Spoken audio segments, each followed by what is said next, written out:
Բարի լույս, Շանթի ուղիղ եթերում իր աշխատանքն է սկսվում, առավոտը Շանթում է։ Մենք ուղիղ եթերում ենք և ասենք, որ տարվա ավարտին մնացել է ընդամենը 28 օր, այո, ձմռան 3-րդ օրն է արդեն, դեկտեմբերի 3-ն է այսօր և այսօր հաշմանդամություն ունեցող մարդկանց միջազգային օրն է։ Եվ այսպես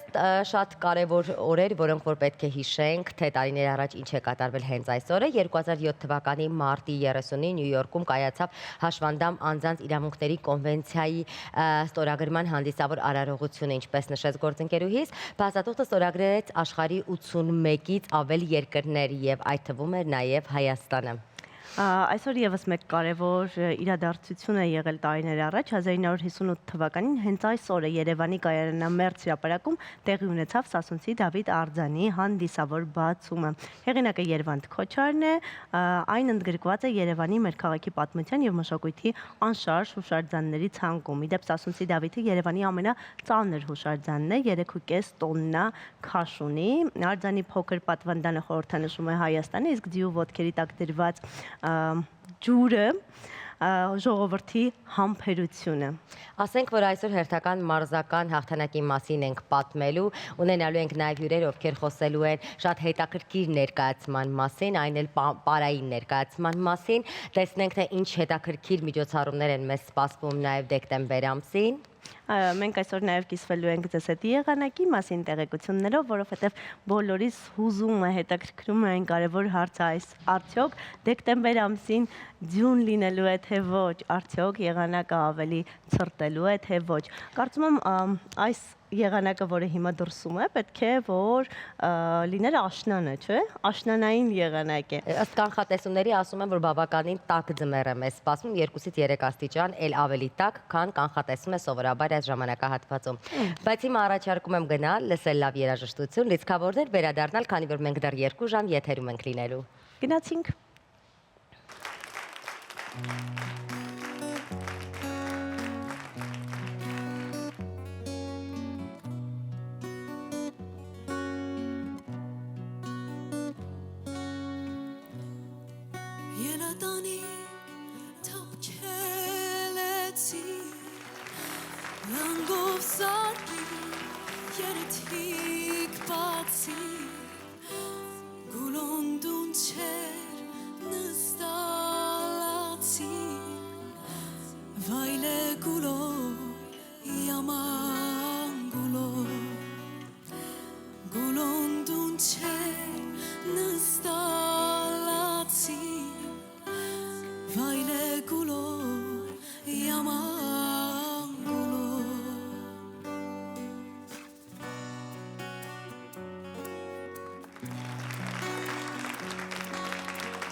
Vayle gulo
Ելատանիկ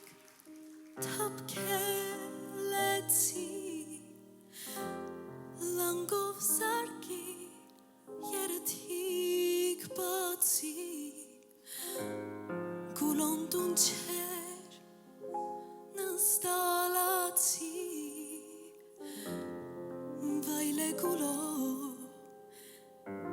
yaman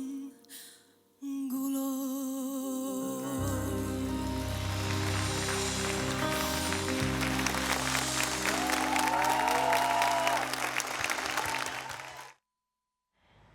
Իդեպ Սևակ Ամրոյանը, Անդրեն Սյուզանա Մելքոնյանը, Սուրեն Արուստամյանը, ազգային երգիչ երկու նախագծից Անի Խարատյանը, Սամվել Մալոյանը, հայ սուպերստար 6-ի ֆինալիստներ Մարիամ Աբոյանը, Արեգ Գալստյանը եւ Մինասը, երաժիշտ Արմեն Ձամուկաշվիլիի հետ միասին դեկտեմբերի 19-ին ԱՄՆ-ի Կալիֆոռնիա նահանգի Գլենդել քաղաքի հայտնի Ալեքս համերգասրահում հայկական ազգային եւ ժողովրդական երգերի նորովի ներկայացմամբ անմոռանալի պահեր կպարգևեն ձեզ սիրելի հեռուստադիտող։ Տոմսերի համար կարող եք զանգահարել 818-265-0506 հեռախոսահամարով կամ ձեռք բերել դրանք on-line Ticket Miket կայքից։ Ինչպես արդեն խոսեցինք ի սկզբանե եղանակից, ասենք, որ դեկտեմբերին օդի ամսական միջին ջերմաստիճանը հանրապետության ողջ տարածքում կանխատեսվում է նորմայից բարձր, 1-ից 2 աստիճանով։ Տեղումների քանակը նորմայից պակաս։ Ներկայացվել են դեկտեմբեր ամսվա կլիմայական բնութագիրը եւ ամսական կանխատեսումը։ Դեկտեմբերի 21-ին տեղի ունենում ձմեռային արևադարձը, երբ հյուսիսային կիսագնդում դիտվում է ամենաերկար գիշերը եւ ամենակարճ ցերեկը, որից հետո ցերեկվա տևողությունը սկսում է աստիճանաբար մեծանալ։ Իսկ այսօր հանրապետության ողջ տարածքում եւ Երևանում առանց տեղումների եղանակ է սպասվում։ Իսկական աշուն է ձմռան առաջին ամսվա 3-րդ օրը։ Անցնենք առաջ, իսկ գիտեք, թե որն է երկրի ամենացուրտ վայրը, հաստու գիտես։ Գիտեմ, որովհետև մեր հեռուստադիտողն էլ վստահ եմ գիտի, ովքեր մեզ հետևում են, որովհետև մի քանի օր առաջ մենք շատ մանրամասն պատմեցինք այս վայրի մասին։ Երկրի վրա ամենացուրտ վայրը արևելյան արտարկտիկական Սարահարթն է։ Հենց այս ամայի անապատում է 1983 թվականի հուլիսի 23-ին Ոստոկ հետազոտական կայանում օդի ջերմաստիճանը նվազել է մինչև մոտավորապես 89 աստիճանի, ինչը զգալիորեն ցածր է տարածաշրջանի միջին տարեկան ջերմաստիճանից։ Արդյունքները ցույց են տալիս, որ արևելյան անտարկտիկական Սարահարթի որոշ հատվածներում Ոստոկ կայանից վերև բևեռային գիշերվա ընթացքում ջերմաստիճանը հասել է անհավանական -98 աստիճանի։ Այո, ամենաբարձր մասում ծովի մակարդակից 3800-ից 4050 մետր բարձրության վրա գրանցվել է ծայրահեղ ցածր ջերմաստիճաններ։ Դիտարկվում են նաև միառժամանակ եւ ցույց են տալիս, որ աներևակայելի ցուրտ պայմաններին ամենից հաճախ առաջանում են հզոր անտարկտիկական բևեռային մրրիկի արկայության դեպքում հզոր քամու պտտվող զանգվածը, որը շրջապատում է մայրցամաքը եւ կլանում Սառը օդը։ Իդեպ Սառը օդի մասին խոսեցինք, հիշենք, որ այս եղանակին հատկապես ակտիվանում են սեզոնային վիրուսները եւ Հայաստանում եւս ակտիվացել են սեզոնային վիրուսները։ Առողջապահության նախարար Անահիտ Ավանեսյանը զգուշացրել է, որ գրիպի, ռինո, բոկա, ադվենովիրուսների եւ պարագրիպի հարուցիչների ակտիվության շրջանում կանխարգելիչ միջոցառումների թվում առաջնային տեղում է պատվաստումը, իսկ սուր շնչառական վարակների տարածման դեպքում դպրոցներում եւ նախադպրոցական հաստատություններում ուսուցումը կարող է անցնել հեռավար ձևաչափի։ Այս մասին Facebook-յան իր էջում գրել է առողջապահության նախարար Անահիտ Ավանեսյանը։ Շրջանառվում են գրիպ A, H3N2 տիպի վիրուսները, ախտանշաններն են բարձր ջերմություն, հազ, քթահոսություն, մկանահոտացավեր, գրիպի լավագույն կանխարգելումը պատվաստումն է, որը նվազեցնում է հիվանդության հավանականությունը, թեթևացնում է հիվանդության ընթացքն ու բարդությունները։ Պատվաստվեք այսօր, պաշտպանվելով եւ պաշտպանելով ձեզ ու ձեր շրջապատին, գրել է նախարարը։ Այո, իսկապես մենք մի քանի օր առաջ էլ ունեցանք հյուրում հետ խոսեցինք այս վիրուսներից եւ հասկացանք, որ պատվաստումը լավագույն տարբերակն է, քանի որ ինչպես արդեն գիտենք, դպրոցներում բավականին շատ է տարածումը։ Այո, իդեպ դեկտեմբերի 1-ի տվյալներով նախադպրոցական ու դպրոցական հաստատություններում այս պահին գրանցվել է 55030 բացակա, որոնցից 11033 13-ը սուր շնչառական վարակների պատճառով։ 11033-ն ընդհանուր սաների 2.3%-ն է, 11033 աշակերտով բացականերից 175-ը բացահայտվել են համաճարակային ֆիլտրի արդյունքում եւ ուղարկվել են տուն։ Այսպիսի ոչ այնքան հաճելի տեղեկություններ։ Իսկապես պատվաստվեք, եղեք առողջ եւ եթե հիվանդ եք, փորձեք տնից դուրս չգալ, երեխաներին չուղարկել դպրոց կամ մանկապարտեզ։ Եվ հիմա ժամանակն է արդեն խոսել մեր ամենաքաղցր Լիկայի բաղադրատոմսի հետ կապված, քանի որ ամեն առավոտ Լիկան գալիս է եւ բերում է մեզ մի նոր բաղադրատոմս։ Իդեպ Լիկա Մեսրոպյանն այսօր մեզ մանկության դեսերտ է պատրաստելու։ Շոկ մանժե պատրաստում էին, այո, մեր մայրիկները, հետո մենք, իսկ հիմա արդեն Լիկան վստահաբար ավելի հետաքրքիր տարբերակ առաջարկի մեզ։ Եկեք տեսնենք, թե ինչ տարբերակ է առաջարկելու Լիկա։ Դոլչե Լիկա, հենց հիմա։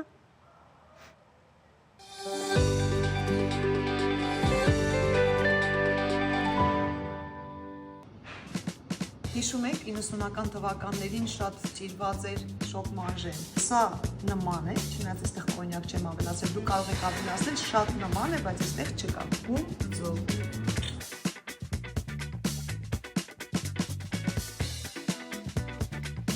Դեղնուցը լավ խառնել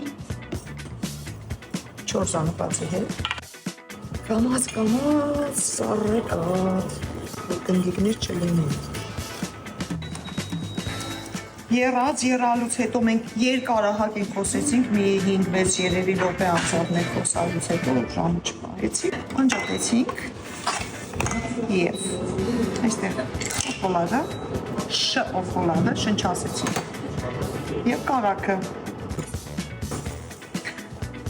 վանիլը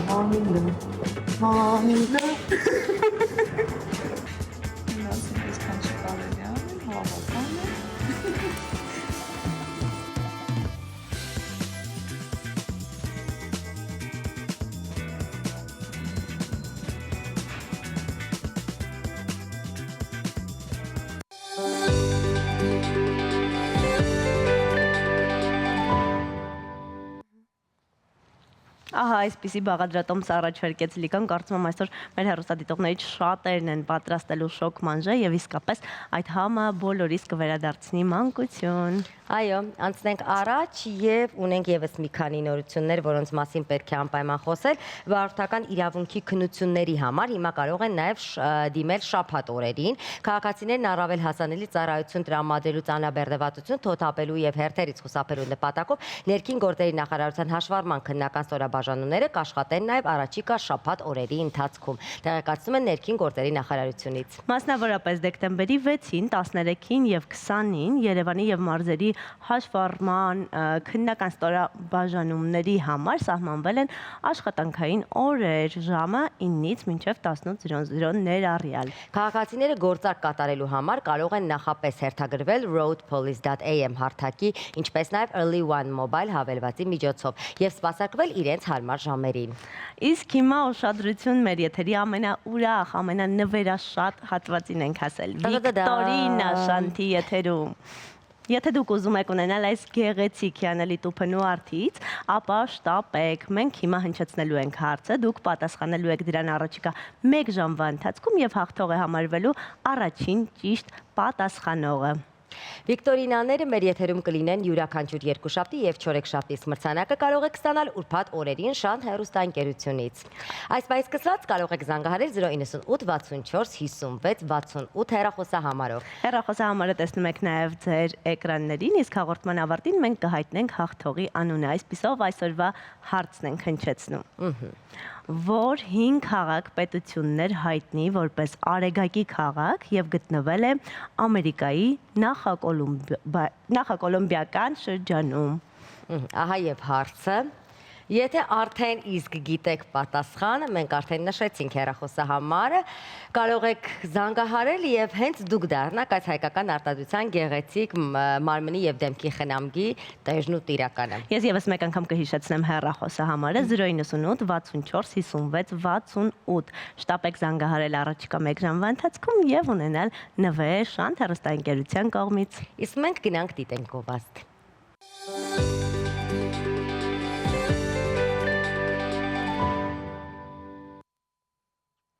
Մենք վերադարձանք եւ կարծես թե ինչ որ մի բան մեզ պակասում է։ Ինչ է պակասում, Օրինակ, ինչ ես հիմա դու ուզում եւ ինչը քեզ ավելի էլ կլիցքավորի, տրամադրությունը դեռ ավելի կբարձրացնի։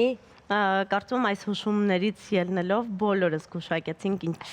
նկատի ունին Էլին եւ ինչը ակնարկում։ Եկեք լսենք լավ երաժշտություն ու վերադառնանք։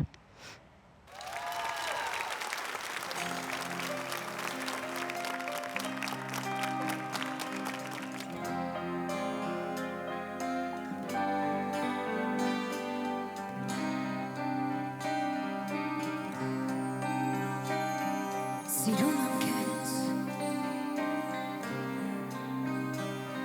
մոռացել ես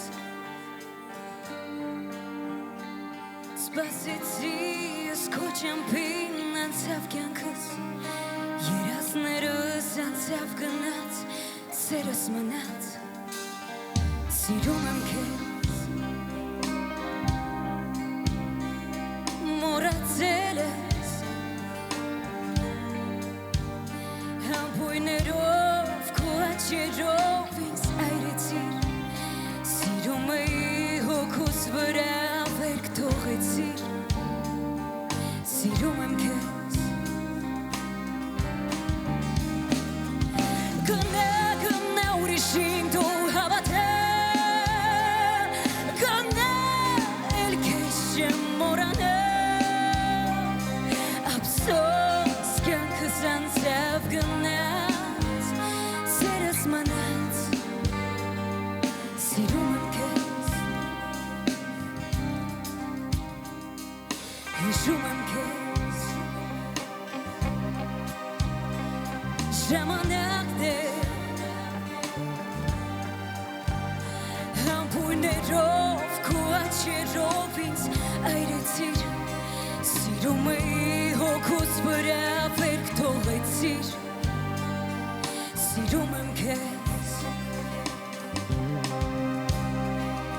Սիրում եմ քեզ Ժամանակն է Համբույներով քո աչքերով ինձ այրեցիր Սիրում էի հոգուս վրա վերք թողեցիր Սիրում եմ քեզ Գնա ուրիշին դու հավատա Գնա էլ քեզ չեմ մոռանա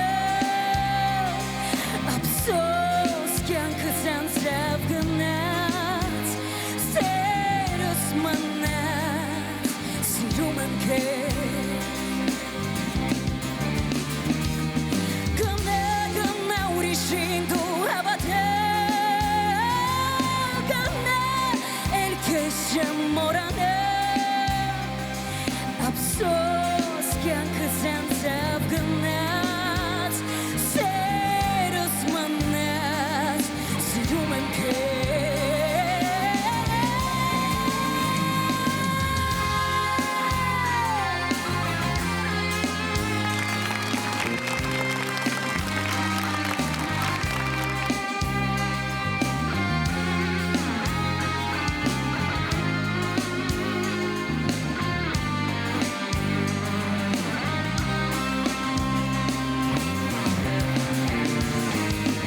Գնա ուրիշին դու հավատա Գնա էլ քեզ չեմ մոռանա Ափսոս կյանքս անցավ գնաց Սերս մնաց Սիրում եմ քեզ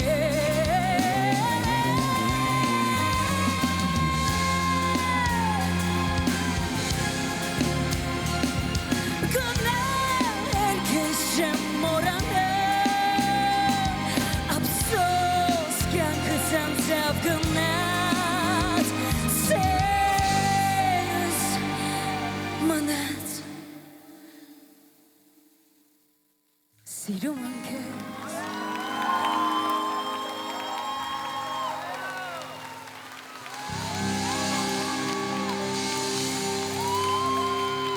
Շնորհակալ եմ Սիրում եմ ձեզ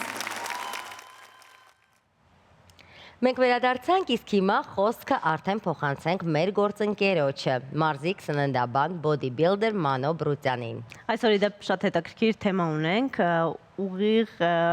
կապ ունի մեր եւ ձեր առավոտների հետ այդ թեման։ Էնպես որ Մանո, խնդրեմ, խոսքը քոնն է։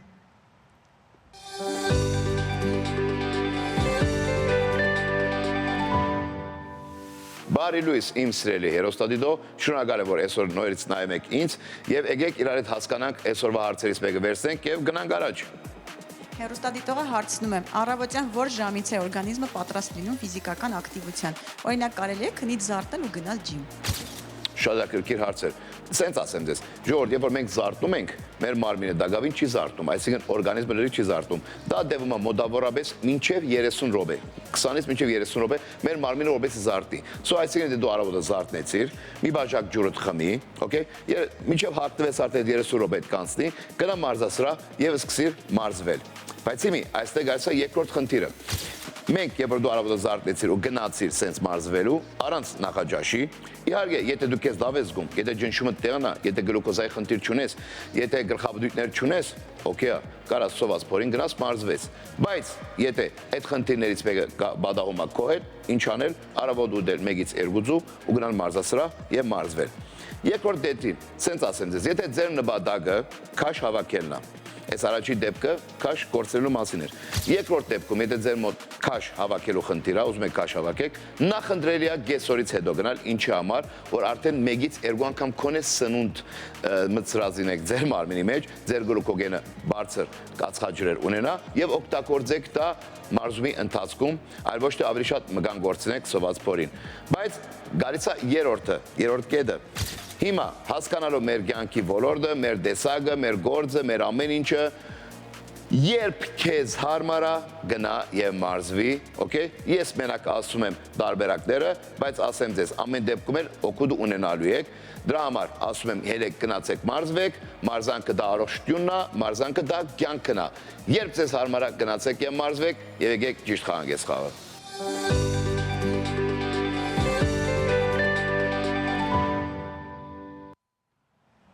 Այո, մարզվելը շատ կարևոր է եւ պետք է մարզել ոչ միայն մարմինը, այլ նաեւ ուղեղը ամեն օր։ Իսկ ամեն օր մենք մեր եթերում մարզում ենք մեր ուղեղը սովորելով անգլերեն Սոնայի հետ։ Սոնա, խոսքը քոնն է։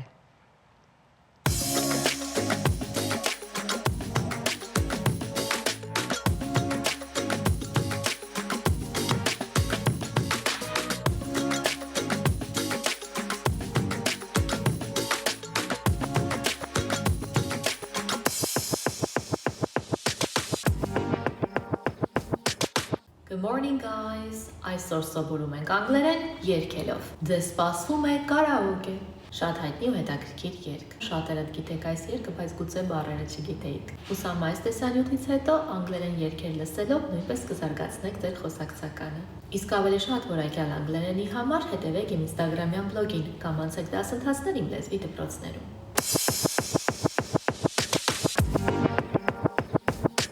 Ես երգում եմ կանաչը, իսկ դու կարմիրը։ What would I do without your smart mouth? You got my head spinning. I can't pin you down. I'm on your magical mystery ride. Don't know what hit me, but I'll be alright.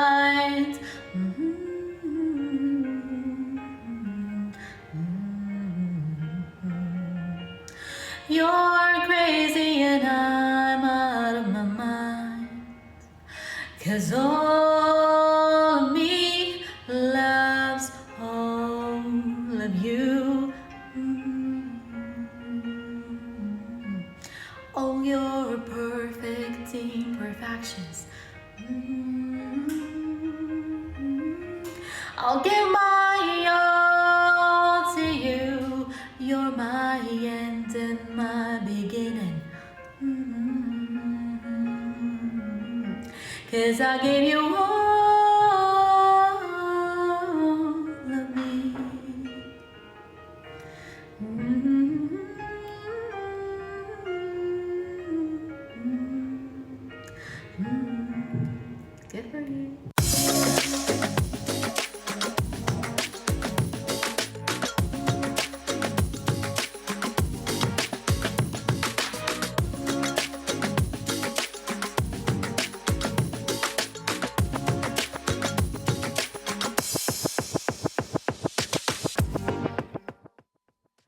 Ինչպես նկատեցիք, անգամ Սոնան է երգում եւ անգամ գեղեցիկ երգեր լսելով թարգմանությունները հասկանալով կարելի է ել ավելի լավ սովորել անգլերեն։ Այո, այս բանը չեմ կարող ասել հայերեն թե անգլերեն, բայց ամեն դեպքում երաժշտական նոտան շարունակում ենք ու երաժշտություն Շանթի եթերում։ Եվ ինչպես ասում են, երաժշտությունը լեզու չի ճանաչում։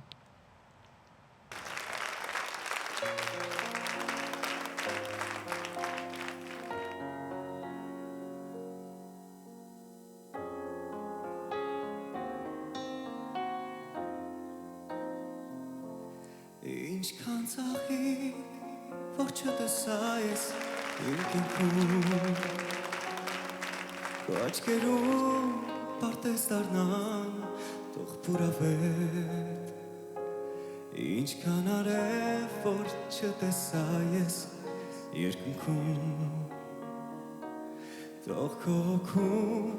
մարեն պայծառ մի արահետ, իմ սերը քեզ, չկրվեր թող տա, իմ սերը թող աղոթք դառնա, քո շուրթերից, թող այն հնչի, ու իմ անունը թող կանչի, իմ սերը քեզ, թևեր թող տա, իմ սերը թող աղոթք դառնա, քո շուրթերից, թող այն հնչի, ու իմ անունը թող կանչի,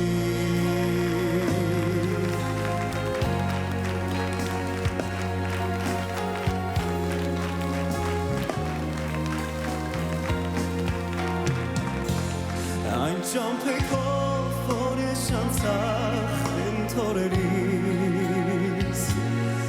քո հուշերում մենք միասին ենք ճախրելու,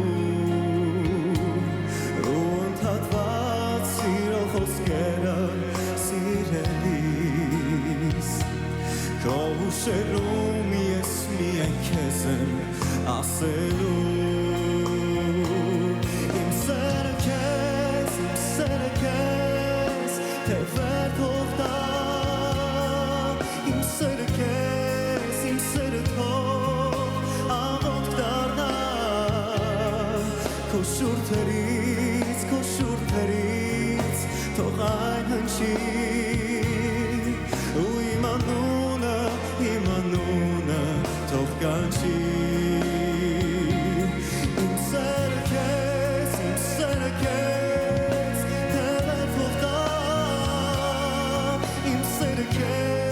իմ սերը թող աղոթք դառնա,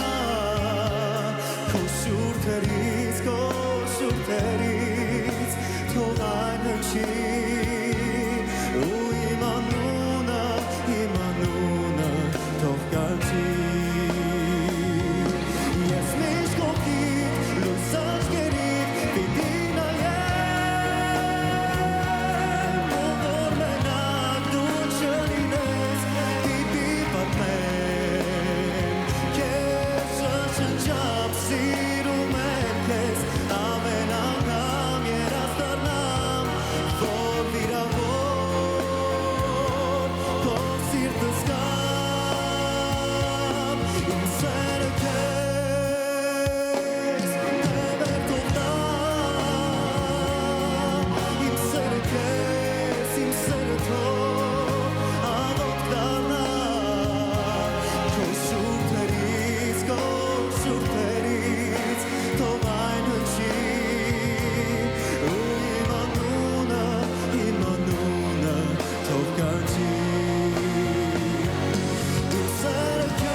չի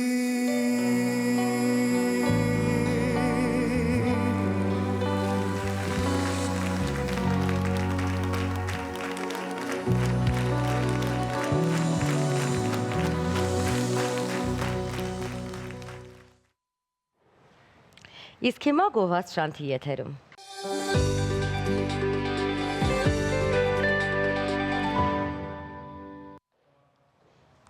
Վերադարձանք գովազդից եւ առաջարկում եմ միասին ճանապարհորդենք, գնում ենք աշխարհի շուրջ եւ այս անգամ գնում ենք Դանիա, Կոպենհագեն։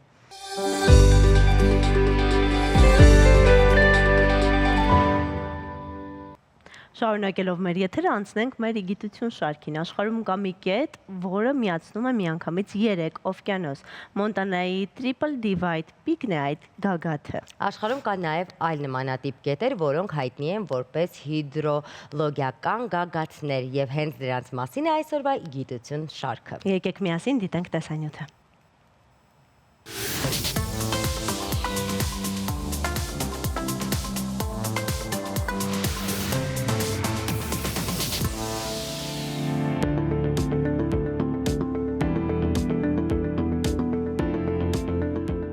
Մոնտանայի Triple Divide Peak-ը երկրի վրա միակ վայրն է, որտեղ ըստ գիտնականների ջուրը կարող է հոսել դեպի 3 օվկիանոս միաժամանակ՝ Խաղաղ, Ատլանտյան եւ Հյուսիսային Սառուցյալ օվկիանոսներ։ Թե մասնագետներն ինչպիսի պնդումներ ունեն եւ ինչու են դեռ վիճարկում տվյալ պնդումները, կբացահայտենք առաջիկա րոպեներին։ Բարի լույս։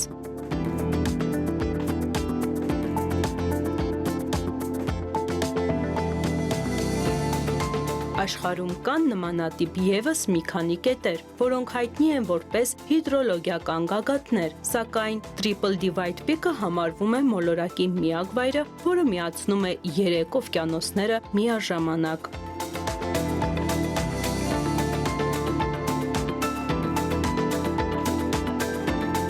Ազգային պարկերի ծառայության մասնագետների կարծիքով գագաթից հալված ջուրը կարող է շարժվել դեպի արևմուտք, Կոլումբիա գետերի ավազանով եւ հոսել Խաղաղ օվկիանոս կամ Միսսուրի եւ Միսիսիպի գետերի երկայնքով Ատլանտյան օվկիանոս։ Ստացվում է, որ Triple Divide Peak-ի վրա թափվող հալված ջուրը կամ անձրևի կաթիլները կարող են հոսել Հուդսոնի ծոց, Սասկաչևյան գետի միջոցով։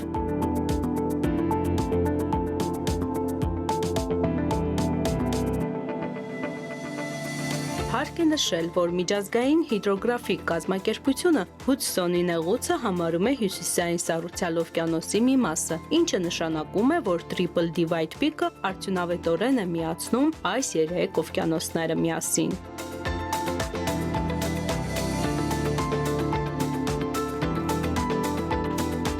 Մասնագետների կարծիքով համարվում է, որ գագաթը գտնվում է Հյուսիսային Ամերիկա մայրցամաքի բաժանարար գոտում, երևակայական գծի վրա, որն անցնում է ժայռոտ լեռներով եւ հիմնական գետային համակարգերը բաժանում 3 օվկիանոսների, ինչպես արդեն նշեցինք, Խաղաղ օվկիանոսի, Ատլանտյան օվկիանոսի եւ Հյուսիսային Սառուցյալ օվկիանոսի։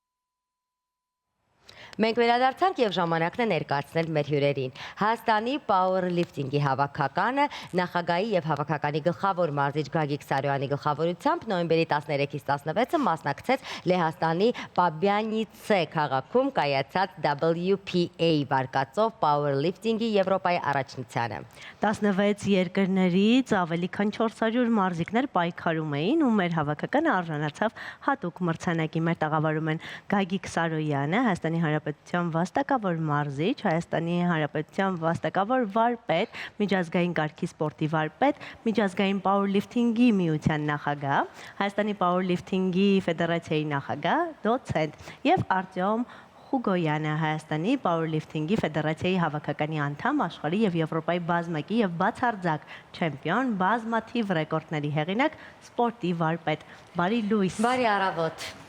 Այս պահին մեր սեղանին տեսնում ենք մրցանակները, մեդալները եւ խնդրում եմ պատմեք արդյոք այս մեդալներն ու մրցանակները բոլորը այս վերջին մրցույթից եք բերել, թե նախկին մրցումներից եւս կան այստեղ։ Շնորհակալություն հրավերքի համար։ Այս մեդալները բերվել է վերջին մրցույթից, որտեղ մասնակցեց մեր հավաքականի ամենաուժեղ տղեկից մեկը, Արտյոմ Խուգոյանը։ Նա գրեթե բոլոր վարժություններում գրավեց առաջին տեղը եւ դարձավ բացարձակ հաղթող։ Նրանց շնորհիվ, մարզիկների շնորհիվ հավաքականը գրավեց առաջին տեղը։ Powerlifting սպորտաձև, որը կարծես թե Հայաստանում այդքան էլ դեռ տարածված չէ, հա, պատմեք մի փոքր այս սպորտաձևի մասին, առավելությունների մասին եւ արդյոք այն Հայաստանում նաեւ տարածում ունի թե ոչ։ Նախ շնորհակալություն հրավերի համար, ինձ թվում է պարոն Սարոյանը կպատմի powerlifting-ի մասին, որովհետեւ դեռ 80-ական թվականներից, 80-ական թվականներից պարոն Սարոյանը գլխավորում է եւ որպես մարզիկ եւ որպես մարզիչ գլխավորում է powerlifting-ի հավաքականը, պարոն Սարոյան, խոսքը տրամադրեմ ձեզ, դուք ավելի լավ կպատմեք երամարտի powerlifting-ի մասին։ 80-ականներից մեր ավակ ընկերների հետ միասին Ռազմիկ Այվազյանի, Միքայել Աբրահամյանի, Հայկ Ազբանեսյանի, Աշոտ Սարգսյանի իրենց հետ համատեղ կարելի ասել 88 թվականից սկսած երբ եղավ Սումգայիթը, մենք հավաքագրեցինք պատանիներին, երեխաներին, մինչ բանակ գնալը, որպեսզի ունենանք հզոր բանակ, արդեն կազմավորվում էր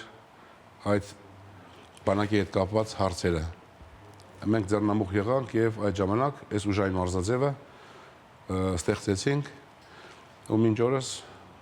գնում է։ Առաջին անդրանիկ մրցաշարը եղել է 1990 թվականին Պոլիտեխնիկական համալսարանում, որտեղ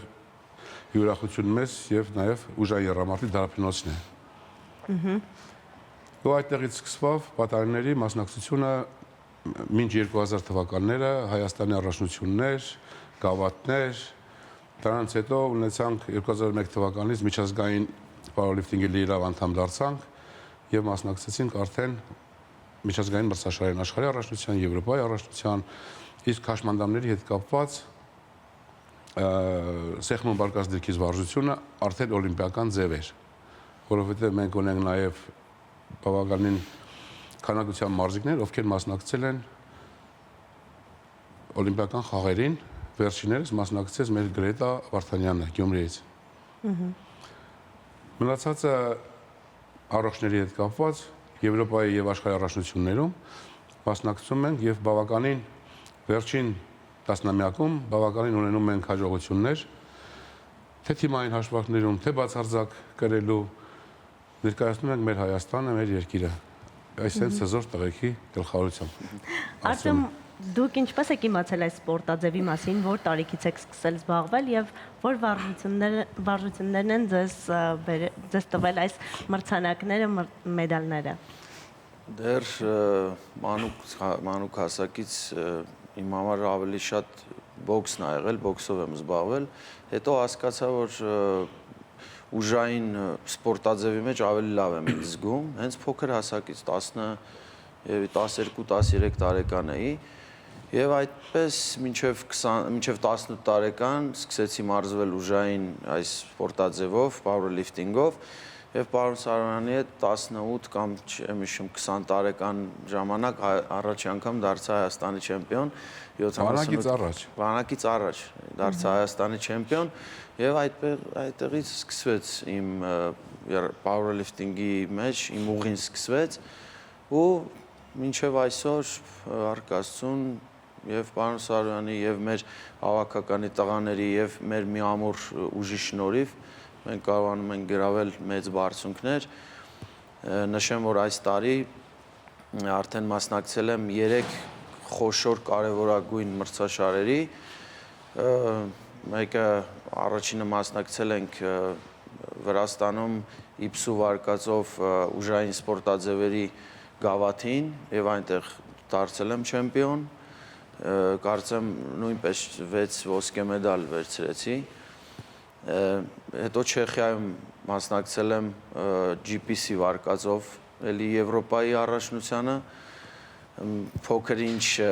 պրոբլեմատիկ վիճակ էր մոտս, ասենց մեր լեզվով ասած ֆորմի մեջ չէի, որովհետև վնասվածքներ ունեի, բայց ուզեցի փորձեմ, որովհետև դեմը կարևոր մրցաշար կար, ինձ պետք էր մի հատ ստուգել էլի, ինչի եմ ընդունակ, եւ այնտեղ երրորդ հորիզոնականը վերցրեցի, էլի իմ համար շատ կարևոր է մեդալի գույնը, մեդալը իմ համար, որ վերցնում եմ, դա արդեն շատ կարևոր է։ Եվ այս վերջի մրցաշարը արդեն 7 մեդալ վերցրեցի, 6 ոսկե եւ 1 երրորդ,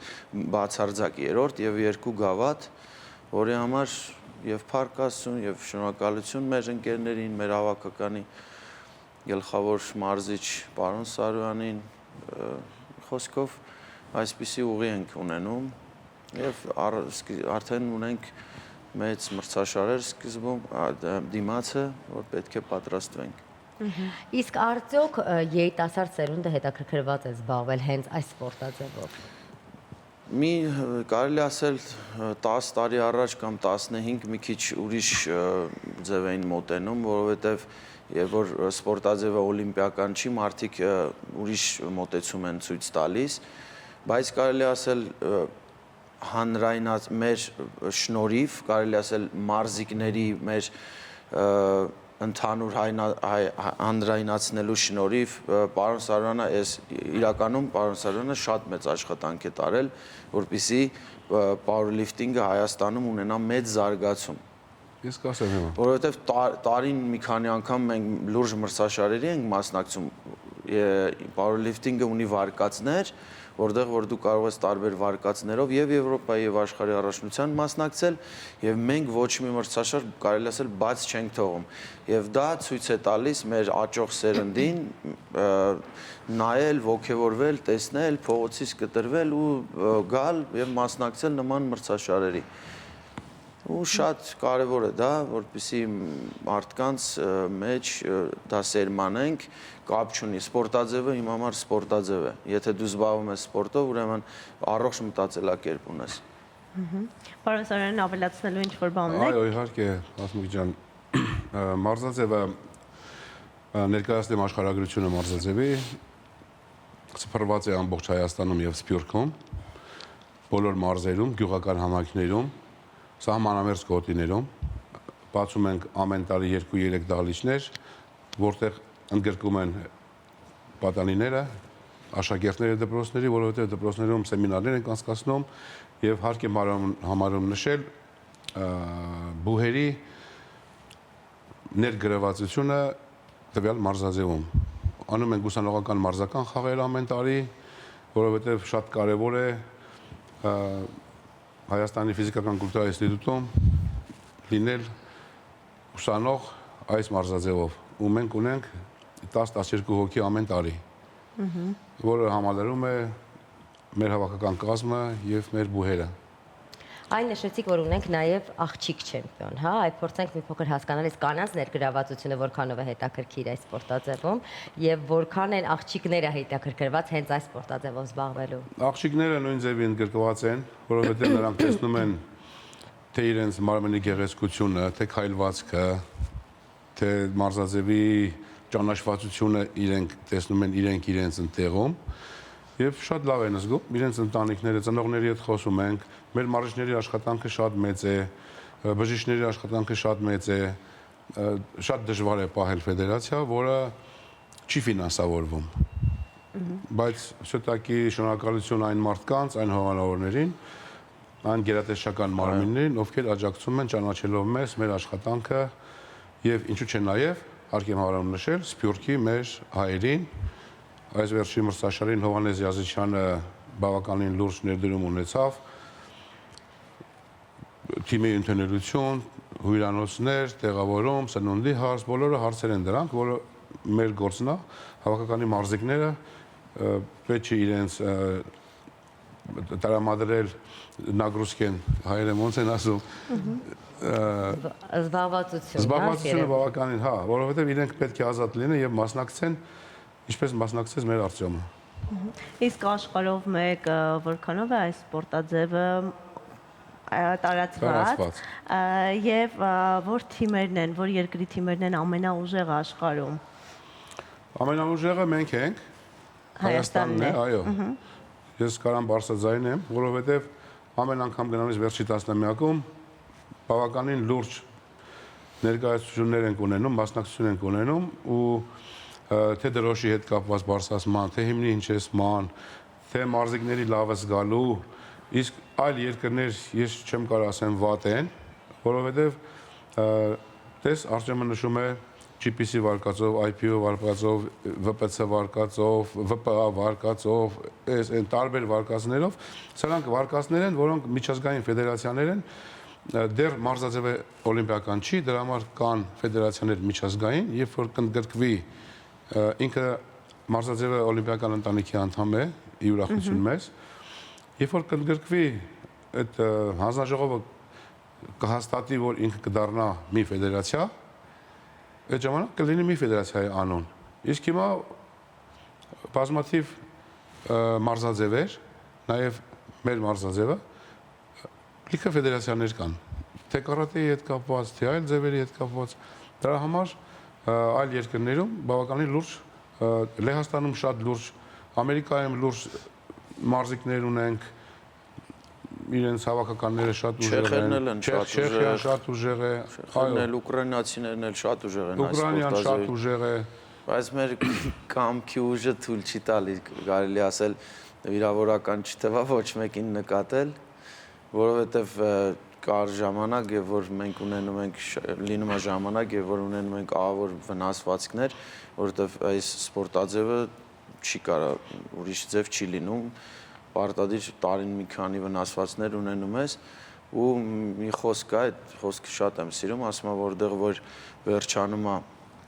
ուժը, այնտեղ սկսվում է բնավորությունը, այդ իմ վրա ես զգացել եմ ու իրոք ինգերներս էլ են շատ զարմացել, որ վնասված մեջքով կամ ոտով կամ չգիտեմ ինչ-որ ձեռով ոնց ես բան արել ու ես խոսքը ասել եմ ու տենց է, եւ որ մրցարթակ ես բարձրանում, այդտեղ մոռանում ես ցավի մասին։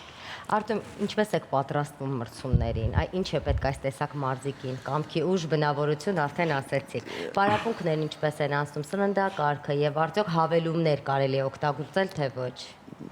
Նման մրցաշարերին մասնակցելու համար ոչ միայն կամքի ուժ է պետք, այլ ժամանակ, ամբողջ քո ժամանակը դու տրամադրում ես այս սպորտաձևին, ժամանակ, մեծ ֆինանս, իհարկե սնունդ անպայման պարտադիր է, հանգիստ, պետք է դու հանգիստ լինես, ռելաքս լինի քո մոտ, քո գլխուղեղը հանգիստ վիճակում լինի, որ դու կարողանաս մասնակցել նման բարձրակարգ մեծ մրցաշարերի։ Ֆինանսավորում պարտադիր մեծ,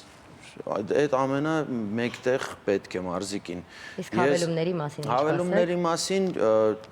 իհարկե դոպինգ կոնտրոլով է, դոպինգ կոնտրոլ է լինում անպայման, հավելումները, որը որ թույլատրված է ֆեդերացիայի ընդհանուր համընդհանուր ֆեդերացիայի, դրա մասին ավելի կոնկրետ, ավելի ճիշտ կներկայացնի պարոն Սարոյանը, որովհետև ամեն տարի լինում են սեմինարներ այդ մասին, պարոն Սարոյանը որտեղ մասնակցում է այդ սեմինարներին, ավելի ճիշտ կլինի, որ պատասխանի պարոն Սարոյանը։ Պարոն Սարոյանի պատասխանը մենք անպայման կլսենք, բայց կարճատև գովազդային ընդմիջումից հետո մնացեք մեզ հետ։ Գովազդ շանթի եթերում։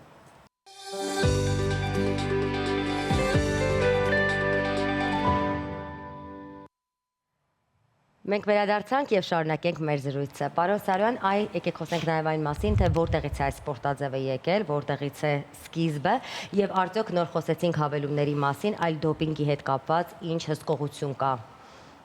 ամբողջ աշխարհի մակարդակով բնականաբար։ Շնորհակալ եմ Նելի ջան։ Մարզաձևը ծնվել է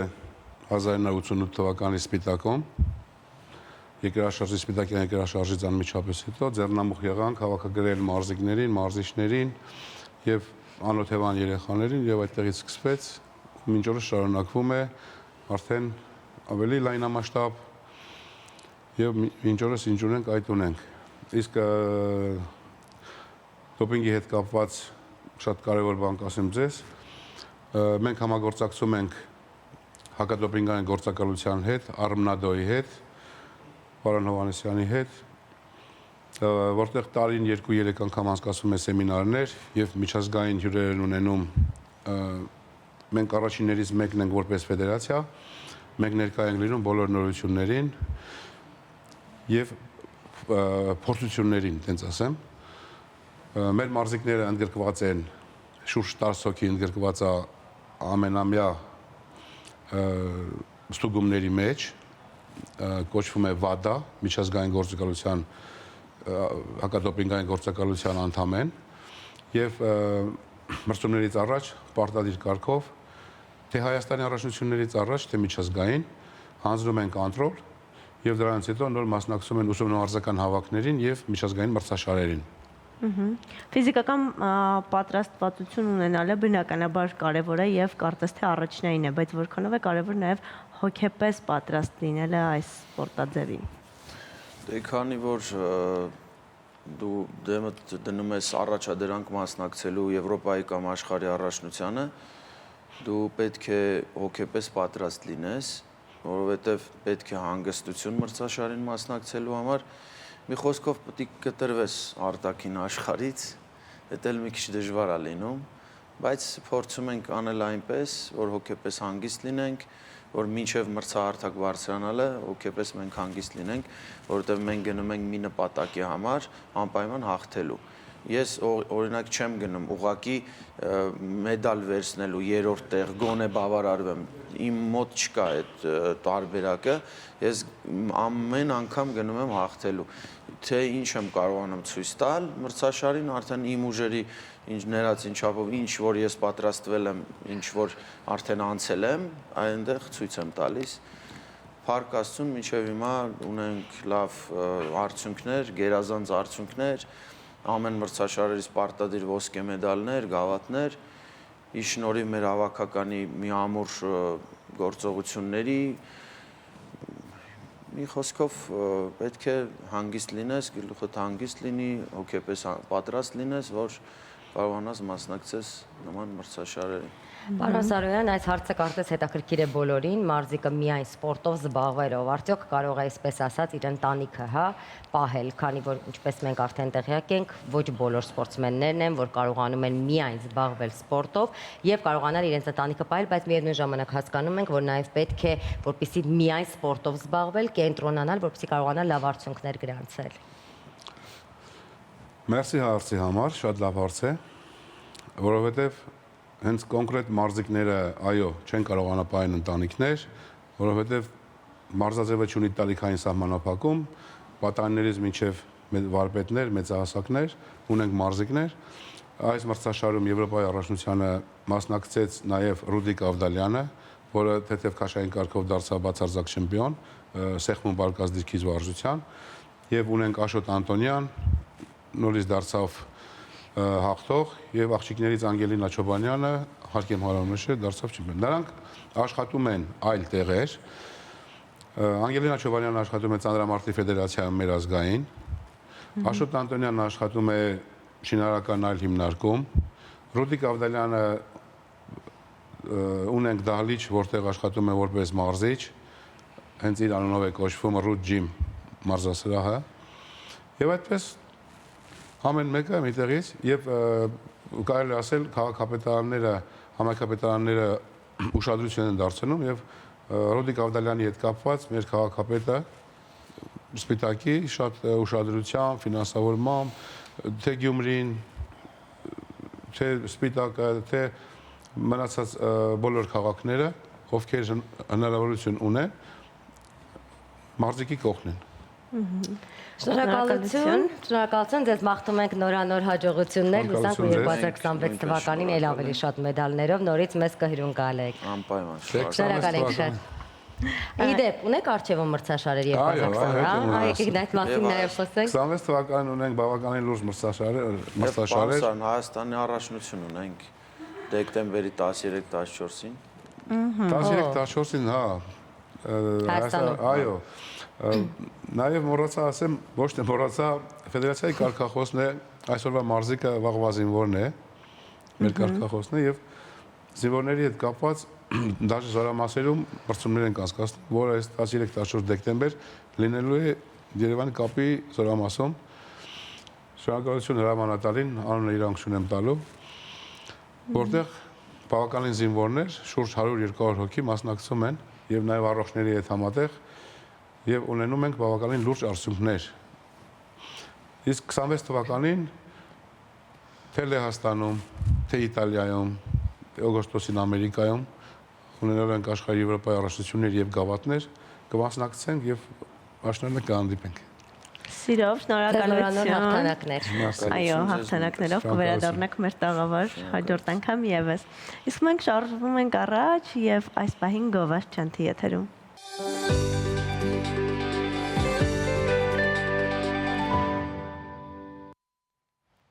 Վերադարձանք Գովազդից եւ մինչ կզրուցենք մեր հաջորդ հյուրի հետ, առաջարկում եմ այս պահին լսենք լավ երաժշտություն։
սյուսիտ մատաղ ջեյրան ջեյրան ջեյրան Ոյու բուսիտ մատաղ ջեյրան ջեյրան ջեյրան Մետաղ սյուսիտ մատաղ ջեյրան ջեյրան ջեյրան Մետաղ սյուսիտ մատաղ ջեյրան ջեյրան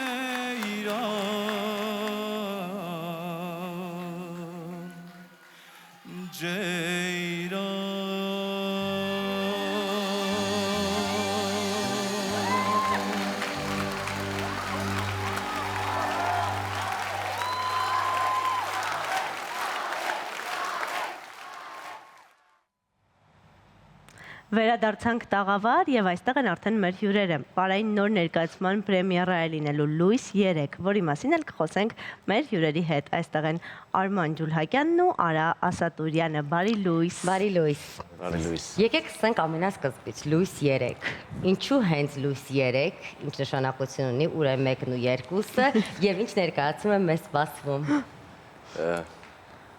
Պարային ներկայացում բնականաբար, մեկ գործողությամբ լույս 3 մեր կյանքում առհասարակ խորհրդանշում է կյանքի իմաստը գտնվում է 3 կետերի մեջ, այսինքն հուսալու, հավատալու եւ սիրելու։ Հույս, հավատ եւ սեր։ Հա, եւ ներկայացումը հենց այդ իմաստով էլ բեմադրվել է իմ եւ Արիկի կողմից, այսինքն նաեւ այսօրվա ժամանակներում պետքա միշտ էլ դժվար են ժամանակները ոչ միայն մեզ մոտ, այլ ամբողջ աշխարհում։ Դրա համար հույսը, հավատը եւ սերը երբեք չպետք է կորցնել, որպեսզի ունենալ այդ ապագայի տեսլականը։ Հենց որ ամբողջ ներկայացումը հենց այդ 3 զգացողությունների մասին են, որը որ կարծում եմ այսօր շատ կարեւոր է ու շատ պարտադիր է մանավանդ մեր երիտասարդությանը։ Ներկայացումը ինքը իրանով շատ հետաքրքիր խորեգրաֆիկ լուծումներով տրված է, շատ փակագծեր չեմ ուզում բացեմ ներկայացման խորեգրաֆիայի վերաբերյալ, որովհետև թող ավելի հետաքրքիր լինի հանդիսատեսին գալ տեսնելը։ Սա մեր իմ եւ Արիկի համատեղ աշխատանքի կոնկրետ Նարեկ պարային անսամբլի հետ 10-րդ ներկայացումն է։ Օ 10-րդ պարային ներկայացումն է եւ 10 տարին է համատեղ համագործակցության։ Հույս, հավատ, սեր, եթե սրանք դիտարկենք որպես փուլեր։ Ասեք ներկայացումը ինչ ստեղծագործական փուլերով է անցել, մինչև հասել եք պրեմիերային։ Դե նախ ասեմ, որ դա Արմանի գաղափարն էր այս տարի, նշելու մեր այդ 10-ամյակը, որ մենք արդեն 10 տարի համագործակցում ենք, իսկապես շատ արագ անցավ այդ 10 տարիները, շատ բուռն ստեղծագործական աշխատանք ունեցանք, այդ ընթացքում շատ հաճելի է ինձ աշխատել եւ Նարեկ պարային համույթի հետ, այդ երեխեքը եւ մի քանի սերունդ անցավ այդ 10 տարվա ընթացքում, գաղափարը եկավ sense միանգամից եւ մենք չենք ուզում, գիտեք ինչ, այս անցյալ ներկայացումները մի փոքր ավելի դրամատիկ էին, շատ նենց կարելի ասել ողբերգական ինչ-որ սյուժետների շուրջ էին մեր մոտ մեծ մասամբ ծավալվում, դրա համար այս անգամ մենք որոշեցինք ինչ-որ մի պայծառ, լուսավոր մի բան, հենց այդ լուսավոր բանը եւ այդ գաղափարը եկավ այդ հույս, հավատ, սիրո եւ լույսի գաղափարը, ինչպես միշտ մենք զարմանալիորեն, չգիտեմ, ինչքանով է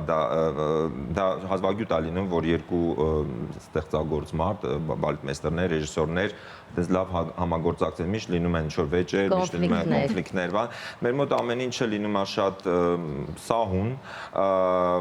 չգիտեմ, ամենայն դեպս այս 10 տարվա ընթացքում չի եղել ինչ-որ տենց շատ մեծ կոնֆլիկտներ, եղել են ինչ-որ վեճեր, բանավեճեր, բայց միշտ շատ սահուն է լինում ու մեկը մեկից ոնց որ մեկը մեկին հասկանալով, մեկը մեկին շարունակելով, այդպես շատ հաճելի է աշխատել Արմանի հետ ու իր բարողների հետ, իմ համար դա միշտ ոնց որ sense լուսավոր մի կետ է իմ կյանքում։ Այ բարային ներկայացում, որը բնականաբար ունի ռեժիսորական ինչ-որ գիծ, հա, ինչ-որ միտեղից է վերցված, թե ամբողջը հիմնված է այս հույս, հավատ եւ սիրո վրա եւ նորովի մտքեր են։ Չէ, ամբողջը հիմնված է այդ 3 գաղափարի վրա եւ նոր մտքեր են, այսինքն լիբրետոն էլ ինքը իրանով մեր երկուսի մտահղացումն է ու այդ ամբողջ կառուցվածքը մեր երկուսինն է, չկա կոնկրետ ինչ-որ երգ, ստեղծագործություն, որից որ մենք օգտվել ենք, չէ։ Եվ շատ ժամանակ էլ հենց այդպես է լինում է մեր ներկայացումների ժամանակ, որ մենք ինքներս ենք լիբրետոն կազմում։ Եվ դրա հիման վրա արդեն Արիկը շատ հրաշալի երաժշտական ձևավորում է տալիս այդ ամեն ինչին, որովհետև մշտապես մեր ներկայացումների երաժշտական ձևավորումը Արիկն է տալիս։ Ուզում եմ նշեմ նաև, որ մեր զգեստների ձևավորումը Լիլիթ Մելիքյանինն է, Տերյան կենտրոնը, շատ շնորհակալություն իրենց թմին, Ալայի եւ Լիլիթի գլխավորությամբ, որտեվ իրանք շատ լուրջ ու ծավալուն աշխատանք են վարում մեր բոլոր ներկայացումների հետ կապված, այսինքն այս վերջի տարիների հետ կապված, ինչ մենք համագործակցում ենք միասին։ Իդեպ դա էլ Շանթ հեռուստաընկերության շնորհիվ էր, ունենալով ազգային պարերը, մենք դիմեցինք Լիլիթին, որպեսզի նա մեր հագուստները կարողանար ձևավորել եւ այդ համագործակցությունը արդեն նախագծից հետո էլ պահպանվում է, որի համար էլի շնորհակալություն։ Իսկ որն էր ձեր առաջին համագործակցությունը, կհիշեք դա ինչ պատմություններ եւ ինչպես եք ծանոթացել ու սկսել համագործակցել իրար հետ։ Մենք շատ շուտ էինք, ավելի շուտ էինք, Արմանը ապարել է իմ դիպլոմային աշխատանքում, երբ որ ես ավարտում էի Թատերական ինստիտուտը եւ իմ դիպլոմային աշխատանքն էի ներկայացնում, ինքը այն ժամանակ ապարում էր բարեկամ Փայլում էր բարեկամություն համույթում եւ ես հրավիրեցի իրեն, որպես ինքը հենց այդ համույթի բարողների նորից ստեղծվեց իմ գործը եւ գլխավոր դերերում էր հենց Արման Ջուլակյանը եւ դրանից հետո մենք արդեն ընկերացանք 2015 թվականին, հա, ինքը եւ Գրիգոր Խաչատրյանը որոշեցին չէ՞ մի հատ պարային ներկայացում ստեղծել, դա նվիրված էր 100-ամյակին ցեղասպանության եղեռնի եւ այդ ինձ հրավիրեցին որպես խորեոգրաֆ, որտեվ Արման ասեց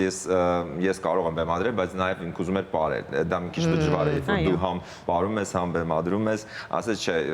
բայց ես կվստահեմ միայն երևի թե Արիկին եւ իմ համար շատ դա նենց կարեւոր էր, որ նորից մենք հանդիպեցինք, նորից սկսեցինք համագործակցել ու այսպես սկսեց մեր ընկերությունը եւ համագործակցությունը ու դրանից հետո շատ նոր նախաձեռնություններ, նոր պրոյեկտներ ստեղծվեցին միասին։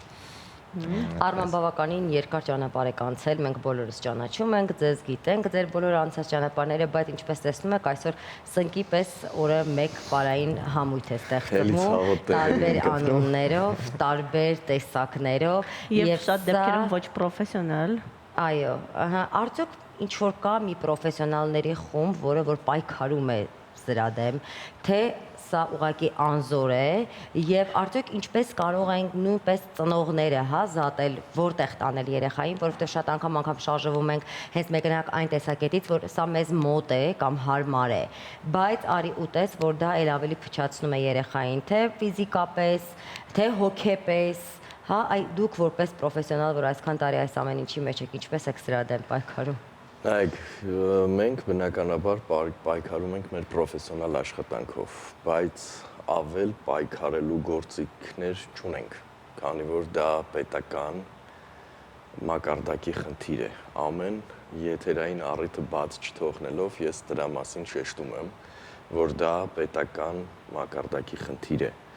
որ պետք է բոլորը լիցենզավորվեն, որոշակի տարիներ հետո հանձնեն նորից քննություններ, ինչպես որոշակի ստանդարտներ լինեն։ Այո, ինչպես որ բժիշկները, ինչպես որ, չգիտեմ, դպրոցներում ուսուցիչները, տնօրենները քննություններ են հանձնում եւ տեսնում ես արդյոք իրենք այդ տարիների ընթացքում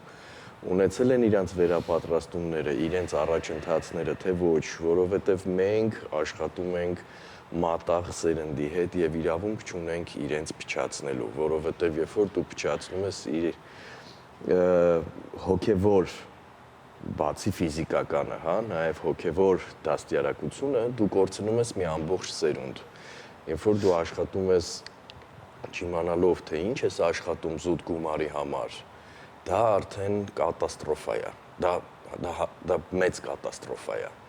Նախ 3 տարեկանից երեխաներին ձեռք տալի ու իրավունք ոչ մեկ չունի։ Այնտեղ ողնաշարային, ոսկրային, մկանային համակարգը դեռ պետք է զարգանա, դեռ պետք է ամրապնդվի, այսինքն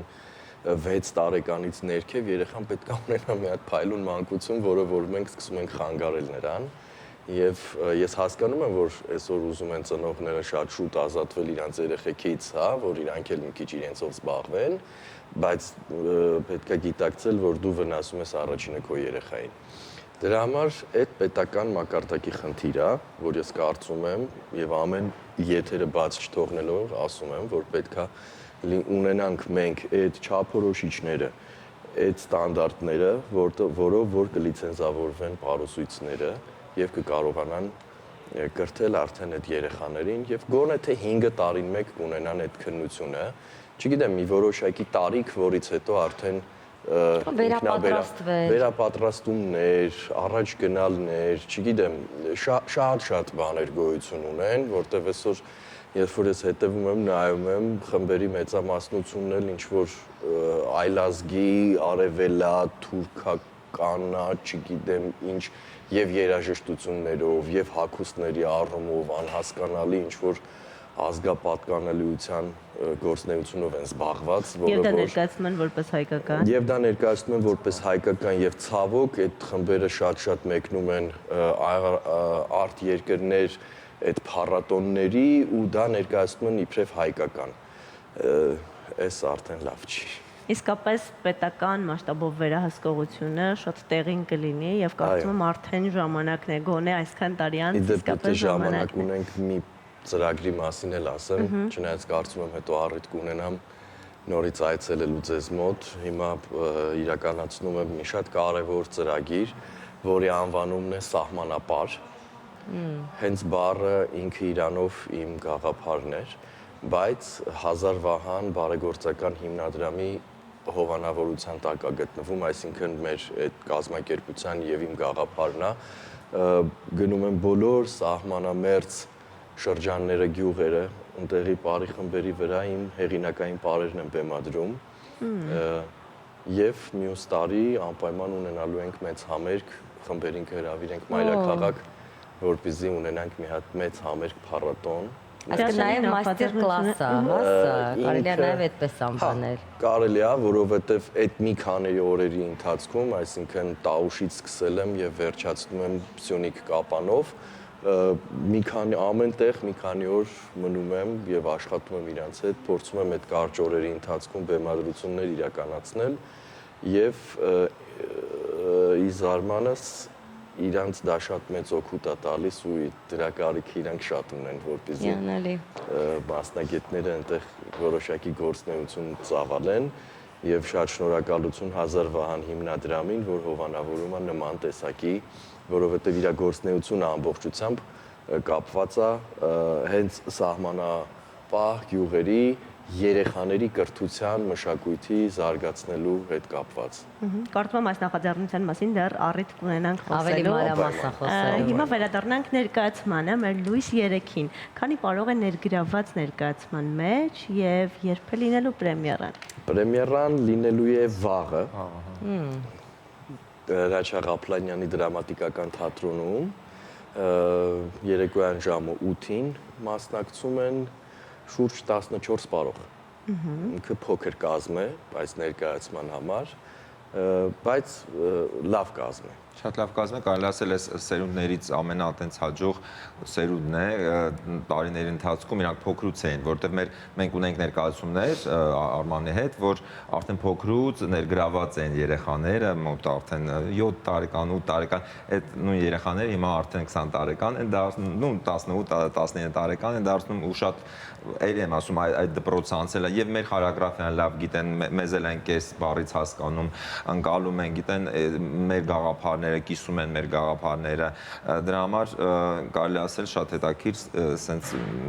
միասին ենք աշխատում, միասին ենք ստեղծում այդ ներկայացումը իրենց հետ միասին։ Ձեզ մաղթում ենք հաջողություն, վաղը պրեմիերան է, թող ամեն բան իրականացվի այնպես, ինչպես որ պլանավորված էր։ Հուսանք, որ մյուս բոլոր առիթներով էլի կհանդիպենք եւ նոր բացահայտումներ կանենք, ինչպես նոր արդեն ասեցիք, իսկ մենք անցնենք առաջ։ Շնորհակալություն ձեզ զրույցի համար, մենք դիտենք Գովաշչանթի եթերում եւ վերադառնանք։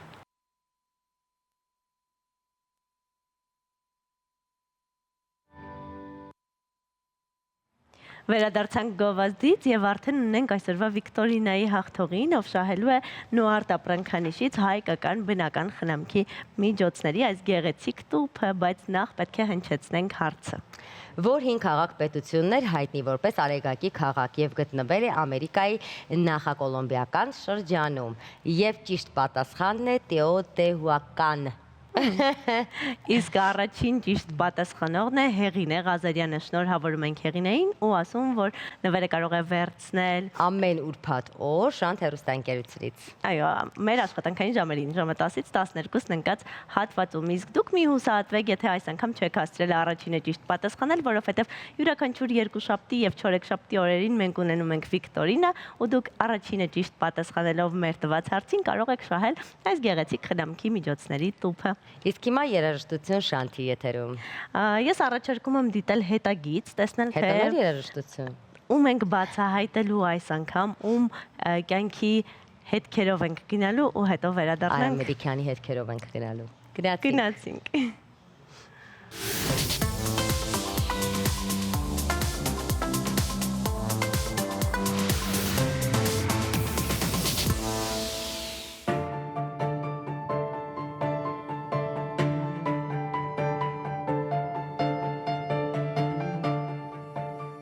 Լիբանանի քաղաքացիական պատերազմի տարիներին նրանք ստիպված էին երկար ժամանակ ապրել ապաստաններում։ Իհարկե, սա չխանգարեց ապագա երաժիշտին ստեղծագործել ու զարմացնել իր տաղանդով օտար հանդիսատեսին։ Սեփական ճանապարհի դժվարությունների հաղթահարման ու համաշխարհային բեմերը նվաճելու մասին է Արա Մալիկյանի անցած հետագիծը։ Բարի լույս։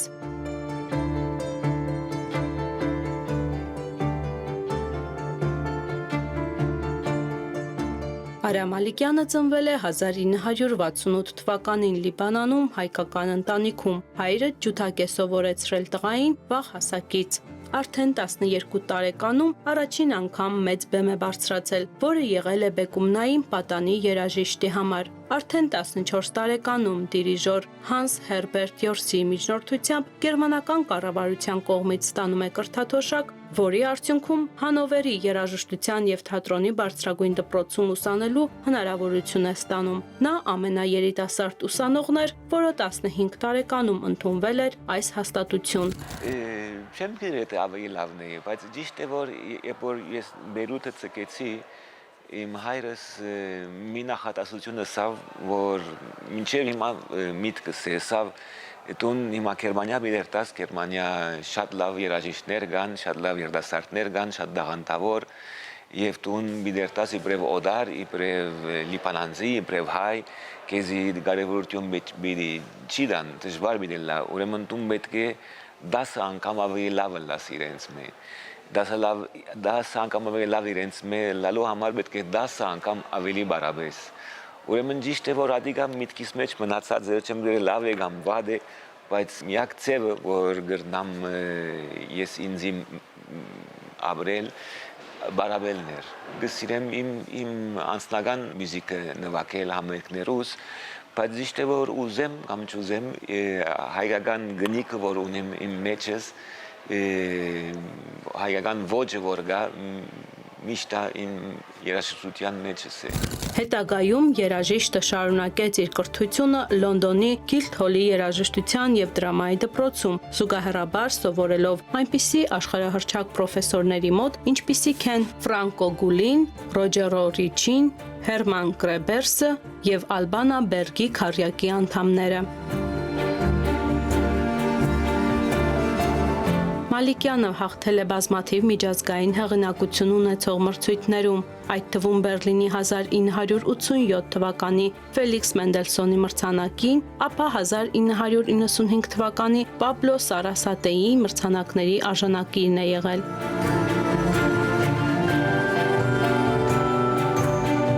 Նա մրցանակներ ստացել է նաև Նիկոլո Պագանինիի, Լեմանի, Նյու Յորքի, Ճապոնիայի, Բելգրադի միջազգային երաժշտական մրցույթներում։ 1993 թվականին Գերմանիայի մշակույթի նախարարության կողմից հատուկ մրցանակ է ստացել նվիրվածության եւ լավագույն գեղարվեստական կատարման համար։ Մալիկյանը նվագել է 5 մայրցամաքների ավելի քան 40 երկրների լավագույն համերգասրահներում՝ Նյու Յորքում, Փարիզում, Վիեննայում, Մադրիդում, Տորոնտոյում, Տոկիոյում, Բերլինում, Վենետիկում, Լոս Անջելեսում, Հոնկոնգում եւ այլուր։ Ուսանել է Հանովերում եւ Լոնդոնում, թողարկել է տասնյակ ձայնապնակներ։ Արդեն այսօր համաշխարհային ճանաչում ձեռք բերած եւ փառքի արժանացած երբեմնի պատանին մեր հայրենակիցն է ու հայկական հետագծի կրողը Արա Մալիկյանը։